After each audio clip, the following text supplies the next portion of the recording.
वह एक तिलस्मी उल्लू था। 101 आत्माएं उसके जिस्म में हरदम रहती थीं। उसका निवास क्षेत्र जिला पीलीभीत उत्तर प्रदेश के खंडर थे। वह जब हाजिर होता था जब उसका आवाहन तांत्रिक ध्रुव नारायण कपूर करते थे। तांत्रिक ध्रुव नारायण कपूर द्वारा पाला गया ये उल्लू का बच्चा था जो अब आकार में बहुत बड़ा हो गया था। तंत्र क्रियाओं के द्वारा तांत्रिक ने उसके अंदर 101 आत्माओं को प्रविष्ट करा दिया था।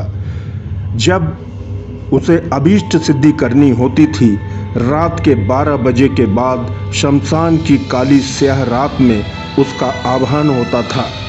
आवाहन होने के 15 मिनट बाद लालता उल्लू जलती चिताओं के पास आ जाता था। तांत्रिक ने लालता की मदद से सैकड़ों दुष्ट आत्माओं को स्त्री पुरुष के सवार जिस्म से निकालकर उसके जिस्म में प्रवेश कराया था। लालता का जिस्म प्रेतात्माओं का चलता फिरता घर था। लालता जलती चिताओं पर अपना भोजन खाकर फिर खंडरों की तरफ लौट जाता था। ये क्रम 5 वर्षों से ऐसे ही चलता आ रहा था। एक बार रात के 1 बजे तांत्रिक क्रियाओं की आहुति चल रही थी। चिताओं से ऊंची ऊंची लपटें उठ रही थीं। लालता का आह्वान जारी था। 15 मिनट निकल गए, 20 मिनट निकले जा चुके थे, किंतु लालता का दूर दूर तक पता नहीं था। चिताओं की लपटें भी धीमी होती जा रही थीं। तांत्रिक के चेहरे पर क्रोध साफ झलक रहा था। उसकी मुट्ठियां भींची हुई थीं।